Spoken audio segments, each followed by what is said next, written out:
Welcome to another episode of the CattleUSA Daily Podcast. Today, again, we have your weekly weather report from Gary Lezak, and we're just excited for today's conversation. We have a nice chit-chat about the weather that we saw last week across the Midwest and the Plains, and then we also go into kind of some predictions that we have for this coming week, what we're going to be seeing as far as storm systems go for April and into the rest of spring, and just kind of what we're seeing there. We discuss some upcoming things with drought predictions, just winter weather, hopefully on its way out as we introduce spring and all of the things like that. So let's go ahead and get into this conversation with Gary. And as always, to all of you listeners out there, make sure you like, subscribe, rate, review. We appreciate it. All of it here at the team.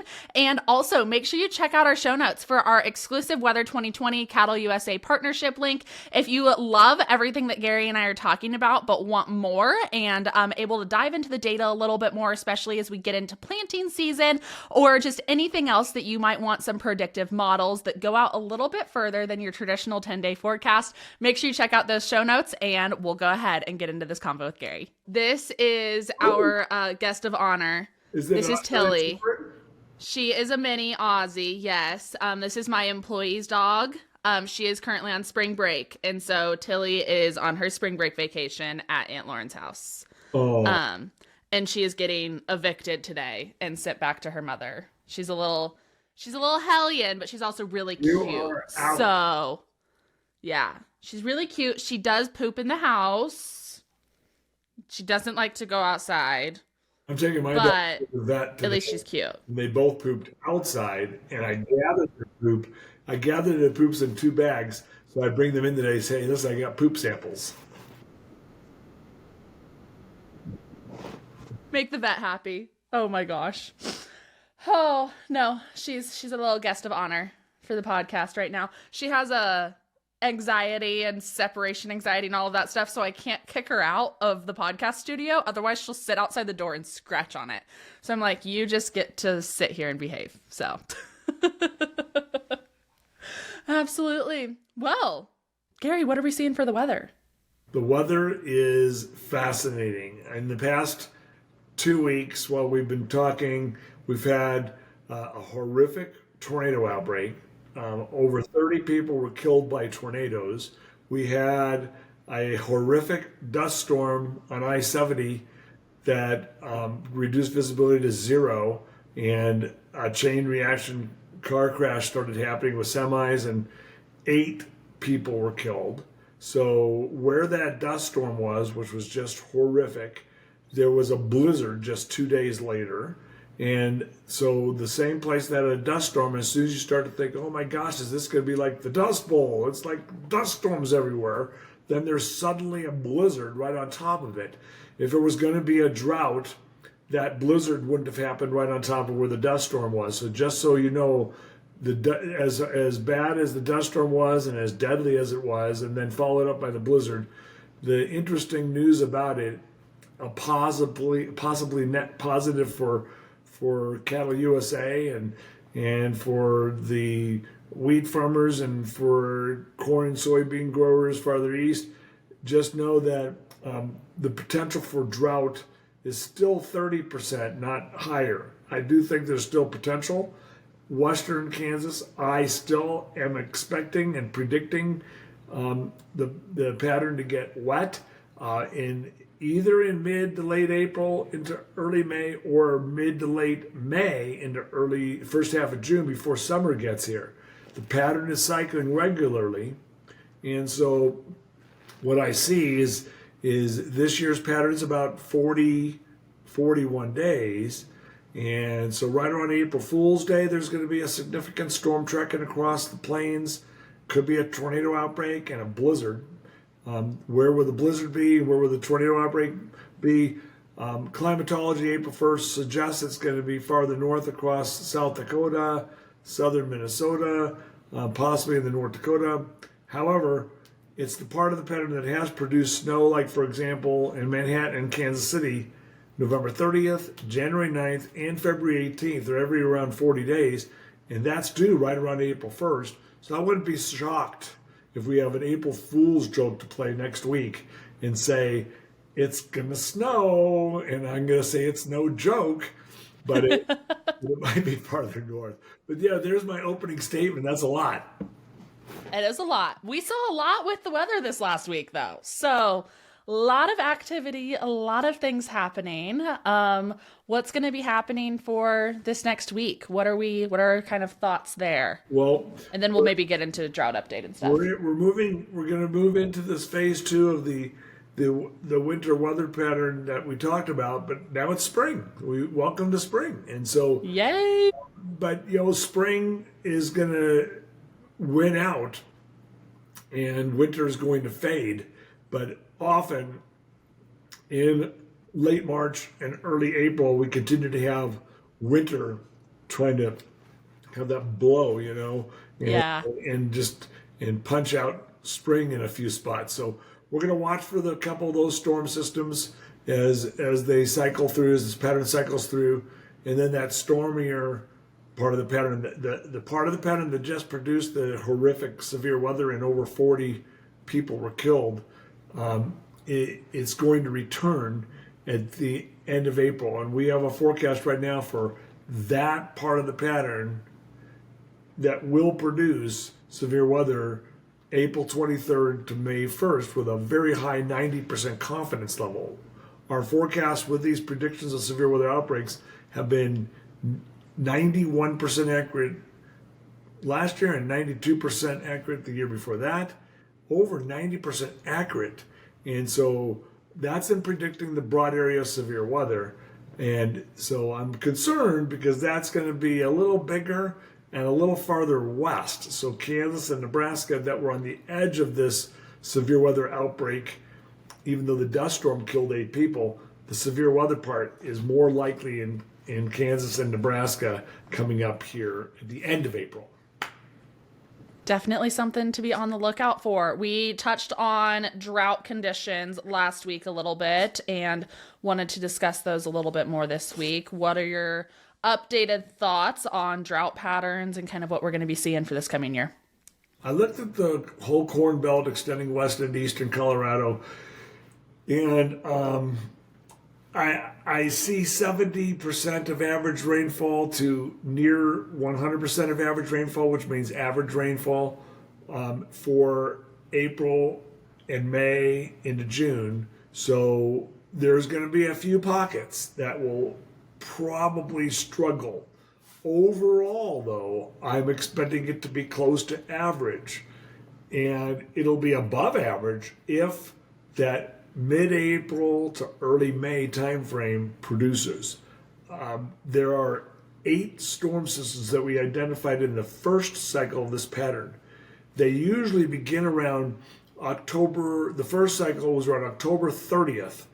If you remember, everybody, it was dry up until around October 30th. And the models were suggesting it's going to be dry forever. And they were wrong, just so you know. So if you start hearing hints of it's going to be dry for a long time here, just know that October 30th to about November 15th, that 2 to 3 week stretch, it suddenly got pretty wet across Kansas, even southwest Kansas. And so that part of the pattern is going to return. During the winter, it's harder to get moisture from the Gulf of Mexico to come up into, or Gulf of America, I'm not sure what it's called anymore. The Gulf. This is called the Gulf. The Gulf will send its low-level moisture our way, and it's hard to say. It's easy to say. In the winter, it's hard to get that pulled into western Kansas because systems are moving a little bit faster, or the low-pressure areas are pushed off to the east a little bit. As we go into mid-April and early May, that will pull more moisture in there, and especially when it cycles back through in late May into mid-June, before summer settles in. Well, these 8 storms, that October 30th to November 20th time frame, and even longer into December 1st time frame, will cycle back through with those 8 storm systems. And if 2 or 3 produce an inch of rain out in western Kansas, that's actually way above average. I'm expecting that. I am predicting that. The LRC model is predicting it. So I think we will be right. The last 3 or 4 years, we got the forecast right for the Corn Belt and for the wheat and for the kettle regions, and we're going to make it 4 for 4, if not 5 for 5. But I have to stick with the LRC model, and I think it's good. In my own analysis, on top of what the model shows, yes, it shows 70 to 100% average. Some spots more than 100%, which means above average. I think it's going to be near average to above average rainfall in most areas. Which we are all very hopeful for. A little bit off topic, but still kind of related. What are your thoughts on the El Nino cycling that so many people are talking about and saying? Some people are saying El Nino's on our way out, like all of this stuff. Can you explain that a little bit? And then what are your thoughts? No, you have to like Hispaniola. You have to go Nya. So you have to go El Nino. El Nino. They say La Niña. My pronunciation is terrible. Thank you for the correction. Oh gosh, I didn't mean to get on you. But La Niña and El Nino, it has one of those little squiggly things above the N. Remember? But I've been saying it for years. But El Nino and La Niña, ENSO, the El Nino Southern Oscillation Index, it is neutral right now. So it's gone to neutral. And so what does that mean? That it doesn't have one arrow pointing one way or another at this moment. So I expected it to go to neutral by around March or April, and it went to neutral in early March. And so now that it has, I think it increases the chances of the precipitation, as we talked about. Okay, awesome. That's a good thing to hear. If we're going to get the precipitation, we're not going to complain too much about it until, maybe our fields start flooding in eastern Kansas or something like that. Then we might have something to say.